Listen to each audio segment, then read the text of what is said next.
কাফের, মুশরিক ও বিদাতিরা হাসরের মাঠে এ দীর্ঘ সময় পর্যন্ত পিপাসার্ত অবস্থায় অতিক্রম করবে এবং শেষ পর্যন্ত এ অবস্থায় জাহান্নামে যাবে। সূরা মারিয়ামের ৮৬ নম্বর আয়াত। জাহান্নামে যাওয়ার পর যখন তারা খাবার চাইবে, তখন তাদেরকে জাক্কুম বৃক্ষ ও কাঁটা বিশিষ্ট ঘাস দেয়া হবে। জাহান্নামীরা অরুচি সত্ত্বেও এক লোকমা করে মুখে দিবে। তাতে তাদের ক্ষুধা তো মিটবেই না, বরং শাস্তির মাত্রা আরও বৃদ্ধি পাবে। উল্লেখ্য, জাক্কুম বৃক্ষ ও কাঁটা বিশিষ্ট ঘাস জাহান্নামেই উৎপন্ন হবে। এর অর্থ হলো এই যে, এ উভয় খাবার এতটা গরম তো অবশ্যই হবে যতটা গরম হবে জাহান্নামের আগুন। বরং বলা যেতে পারে যে, এ খাবার আগুনের কয়লার ন্যায় হবে, যা জাহান্নামীরা তাদের ক্ষুধা মেটানোর জন্য গলদঘরণ করবে। মূলত জাহান্নামের খাবার তার বেদনাদায়ক আযাবেরই এক প্রকার কঠিন আযাব হবে। আল্লাহ মাফ করে। খাওয়ার পর জাহান্নামী পানি চাইবে।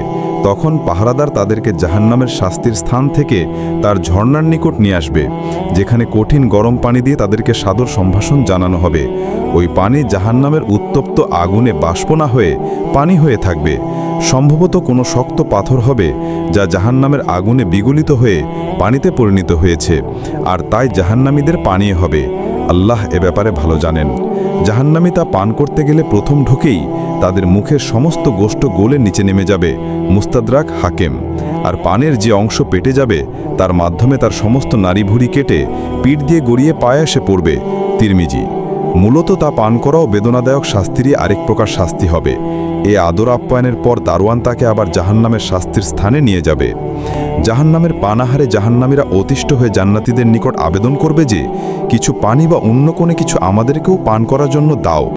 জান্নাতীরা বলবে, জান্নাতের পানাহার আল্লাহ কাফেরদের জন্য হারাম করেছেন। সূরা আরাফের ৫০ নম্বর আয়াত। জাহান্নামের উত্তপ্ত আগুন বেদনাদায়ক হওয়া সত্ত্বেও বিষাক্ত, দুর্গন্ধময় ও কাঁটাবিশিষ্ট হবে। সাথে সাথে গরম পানি, দুর্গন্ধময় রক্ত, বমি ইত্যাদি পানির রূপে কঠিন আযাব হিসেবে দুষ্ট প্রকৃতির লোকদেরকে দেয়া হবে।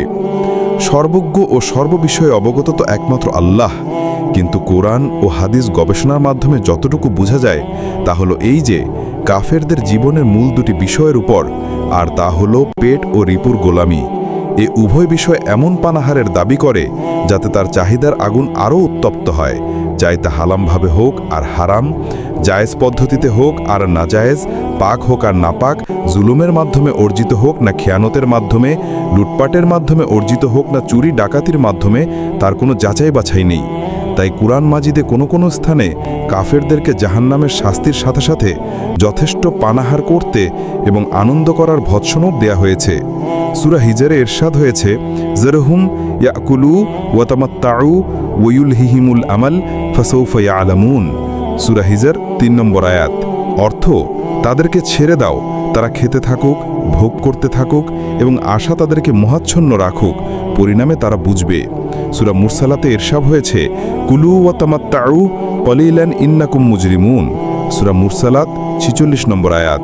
অর্থ, তোমরা অল্প কিছুদিন পানাহার ও ভোগ করে নাও, তোমরা তো অপরাধী। অন্যত্র ইরশাদ হয়েছে, ওয়াল্লাযীনা কাফারু ইয়াতামাত্তাউন ওয়া ইয়াকুলুন কামা তাআকুলুল আনআম ওয়ান নারু মাসওয়াল লাহুম। সূরা মুহাম্মদ ১২ নম্বর আয়াত। অর্থ, আর যারা কুফুরি করে তারা ভোগবিলাসে লিপ্ত থাকে, জন্তু জানোয়ারের ন্যায় উদরপূর্তি করে, তাদের নিবাস জাহান্নাম। অতএব পেট ও রিপুর গোলাম পৃথিবীতে ভালো ভালো পানাহারে তৃপ্তি লাভ করে যখন স্বীয় স্রষ্টার নিকট উপস্থিত হবে, তখন কুফুরির পরিবর্তে জাহান্নামের আগুন আর সুস্বাদু খাবারের পরিবর্তে উত্তপ্ত, কাঁটা বিশিষ্ট ঘাস, গরম পানি, অসহ্য দুর্গন্ধময় রক্ত ও বমির দ্বারা সাদর সম্ভাষণ জানানো হবে। আল্লাহ মাফ করে। উল্লেখ্য, কাফেরদের জন্য তো চিরস্থায়ী জাহান্নাম আছেই, সাথে সাথে অন্যান্য আযাবও থাকবে। এমনিভাবে হালাল হারামের মাঝে পার্থক্য নাকারী মুসলমানও জাহান্নাম ও ওই সমস্ত পানাহারের শাস্তি ভোগ করবে, যা কিতাব ও সুন্নাত দ্বারা প্রমাণিত।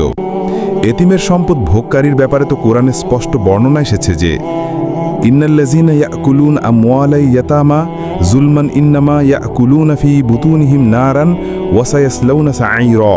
সূরা মিসার ১০ নম্বর আয়াত।